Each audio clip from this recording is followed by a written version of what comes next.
Hello viewers, welcome to our channel. నేను మీ చరణ్ పరిమి. చంద్రబాబు గారిని కలవనున్న ఎన్టీఆర్ ఎందుకు కలవబోతున్నారు అనేది ఇప్పుడు ఆసక్తికరంగా మారింది. ఎందుకంటే చాలా కాలంగా టీడీపీ పార్టీతోటి డిస్టెన్స్ మెయింటైన్ చేస్తూ వస్తున్నారు జూనియర్ ఎన్టీఆర్ గారు. ఆయన సినిమాలు ఆయన చేసుకుంటున్నాడు. తర్వాత పాన్ ఇండియా స్టార్గా ఎదిగారు. ఆ తర్వాత గ్లోబల్ స్టార్గా కూడా ఒక గుర్తింపు అయితే తెచ్చుకున్నాడు. ఇప్పుడు దేవరా సినిమాతోటి ఆ పాటలన్నీ బయటకు వస్తున్నాయి కదా. కొంత హల్చల్ అయితే జరుగుతూ ఉంది. ముఖ్యంగా ఈ పార్టీకి గతం నుంచి దూరంగా ఉంటూ వచ్చిన జూనియర్ ఎన్టీఆర్ గారు ఇప్పుడు కలిసి పార్టీకి దగ్గర అవ్వాలనుకుంటున్నారు అనేది ఇప్పుడున్న వార్త. ఎందుకు దగ్గర అవ్వాలనుకుంటున్నారు? రాజకీయంగా ఏం మార్పులు జరిగాయి? జూనియర్ ఎన్టీఆర్ గారు రాజకీయంగా తన ప్రస్థానాన్ని ఏ విధంగా ఆలోచిస్తున్నారు? ఏమైనా కొత్త స్ట్రాటజీస్ ఉన్నాయా అనేది ఇప్పుడున్న క్వశ్చన్. ఎందుకంటే ఈ పార్టీకి ఆయన దూరంగా ఉండటంలో ఎటువంటి సంఘటనలు జరిగాయి అందరికీ తెలిసిందే. ఆయన గతంలో ప్రచారం చేయడము, ఆ తర్వాత పార్టీ ఓడిపోయిన తర్వాత జూనియర్ ఎన్టీఆర్ వల్ల మాకు వచ్చిన ఉపయోగం ఏమీ లేదు అని చెప్పేసి అటువైపు పార్టీ నేతలే అనడము, అలాగే ఆ ప్రచారంలో భాగంగా ఆయనకు కూడా యాక్సిడెంట్ అయ్యి ఆయన కొంతవరకు ఇదవ్వడం.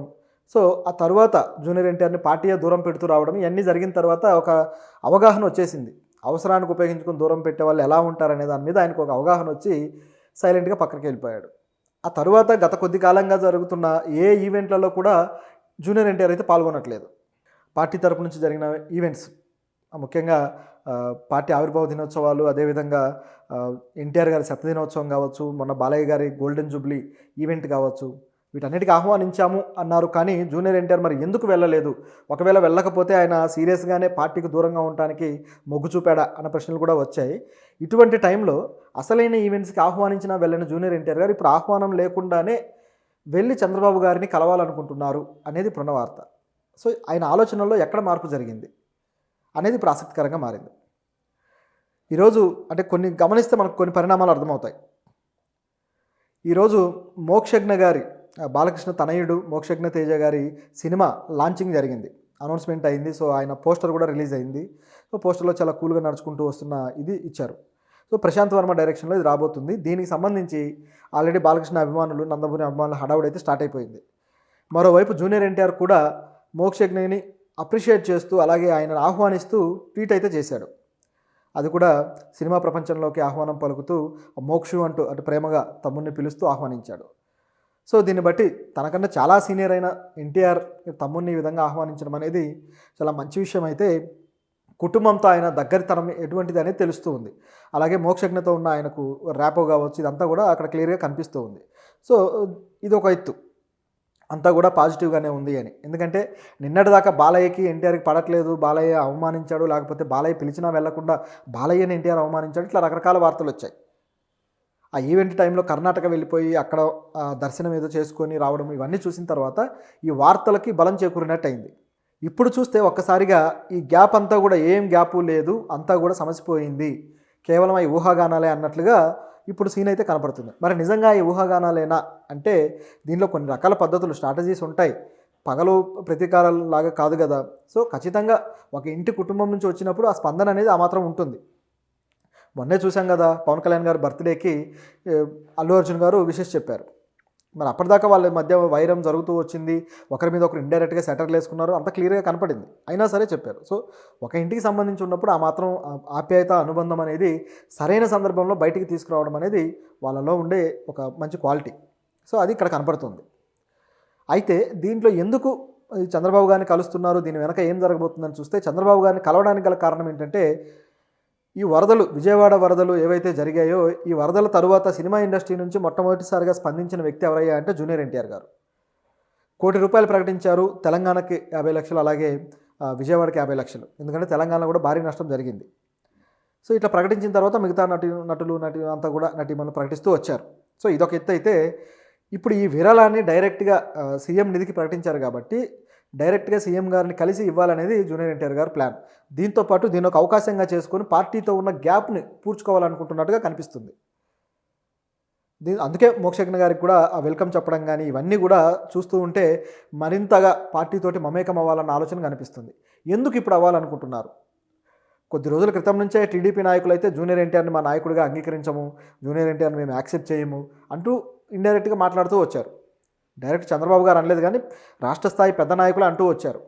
అటువంటి సందర్భంలో ఇక్కడ చూస్తే మాత్రం సీన్ రివర్స్లో ఉంది.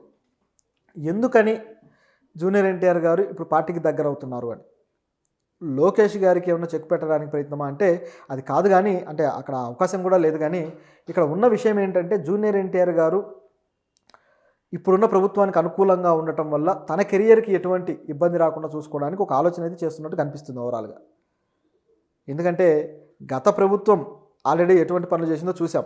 పవన్ కళ్యాణ్ గారిని ఇబ్బంది పెట్టి కొంతమంది హీరోలని కాస్త కఠినంగా వ్యవహరించి ఇచ్చేసిన సంఘటనలు మనం చూసాం ఆల్రెడీ.